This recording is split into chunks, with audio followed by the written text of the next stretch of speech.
Welcome back to another episode of the AE86 Racing Channel. I'm your host, Joshiroku. We're here at MSR Houston Motorsports Ranch, and I came here to do some testing, and a unique opportunity presented itself to speak to another member of the AE86 community. This is my good friend, John Yim.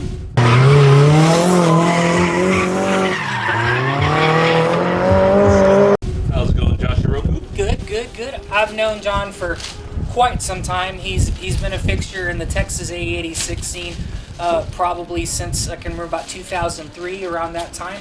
They had an outfit, Daily Drifter, when they started over at Gulf Greyhound, and this was way back before it blew up and got really big.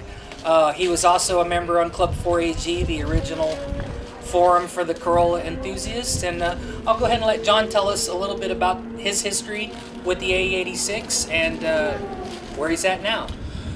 So basically, my AE86 journey started back in early '03. Is when I used to be an actual big autocrosser and DE track day guy, and I came across the AE86 chassis when I found out that Taka Ono, another good friend of ours, won a championship in that class, and when his class, I was like, I wanted a different chassis where I'd be a little bit more competitive. So I started doing some research, and it came down to actually either an S13 or an 886.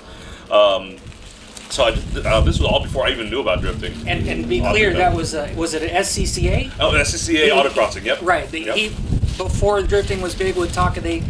Moto, right? Moto, Taka, all those guys, Kenji Mori, all those guys that got to California, So basically that's where my AE86 journey started. I bought it, and then a friend of mine said, "Hey, let's go drifting." I was like, "What's drifting?" So he showed me some videos, like, "Oh, I've seen that." Just kind of kick the rear out, which is not what drifting is. Well, that's what everybody starts thinking.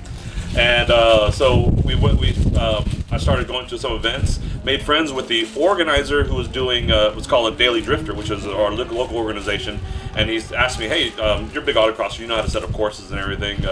Why don't you help me out?" So I became really involved in Daily Drifter.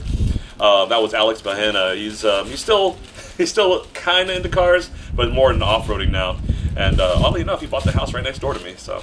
Oh well, that's cool. And originally that was to keep you guys off of the streets, Absolutely. Giving you a place to drift. Yeah, because kids were playing around on the streets, mess working at the cars, and they still do to a certain extent. But this provided a safe, organized place where you can just go all out and play around. And so we did that for a long time, from '03 to our last event we held in 09. Doesn't seem like that long, but yeah, it's been a minute. it's been a while. So during that time, I actually drove in one of the first Formula D events in Houston. That in '04. I drove my own AE86 in '05, and then I drove for Juku Racing in '06, and that's when my son was born, and that's what got me out of drifting for a while. And at that point, I was like, I should probably just sell this car. I'm probably not going to do anything.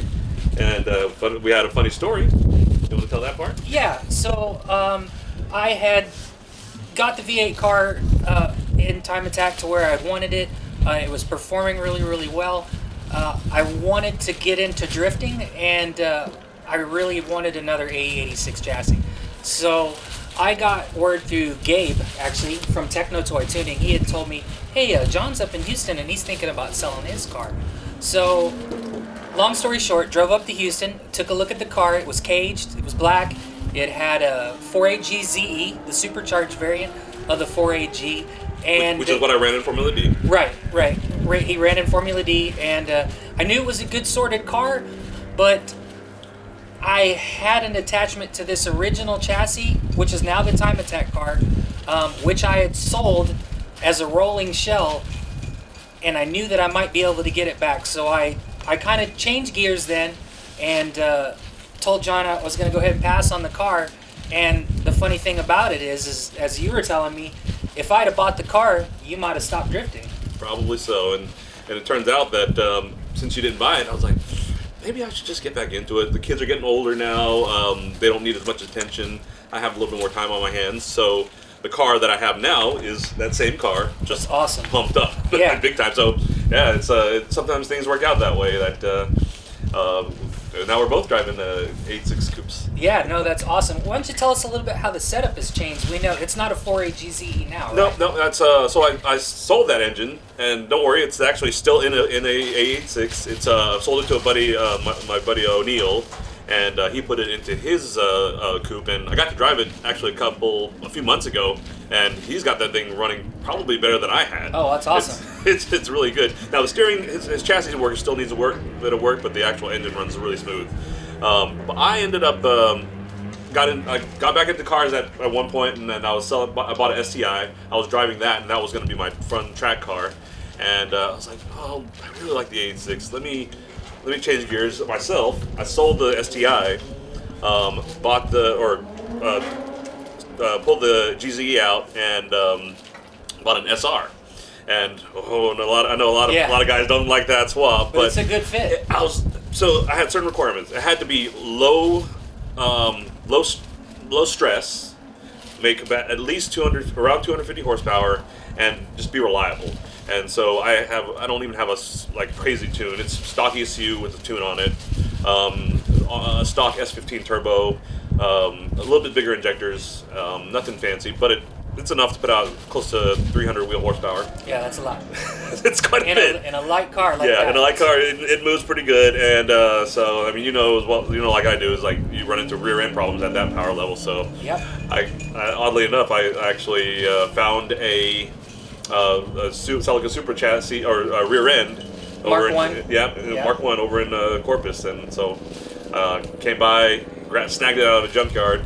And actually, I came hung out with you, grilled. I think we were watching football for a little while. Yeah, I think we did. Yeah, so that was a good time. That was a while back. Yeah, we did some old guy stuff. Yeah. Yeah, so that's where we are now.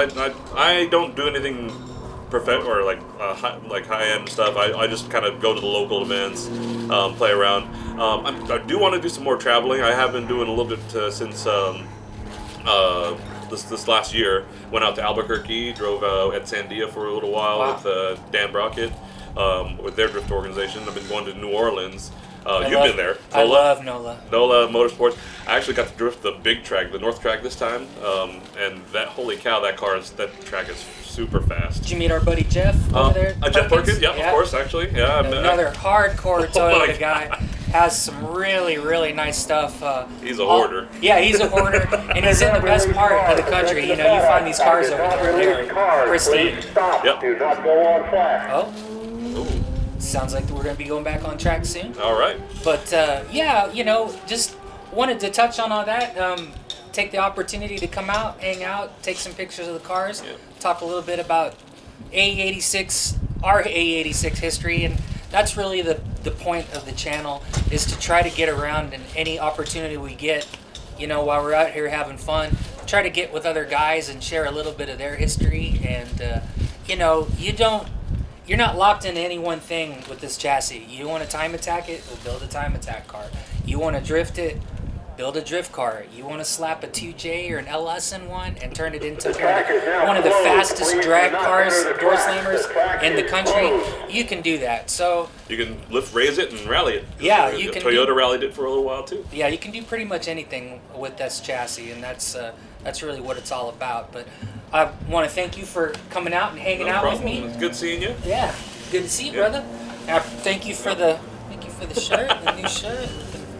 I will see you in a couple of weeks over in Coda. That's right, for Super Lap Battle on February 15th. You will be doing the time attack. I will be out in one of the paddocks doing drift demos, ride-alongs and stuff. So if you're in the area in Austin, come on out. Even if you're not near Austin, come on out and come hang out with talk to both of us. Yeah, absolutely. Well, that's a wrap.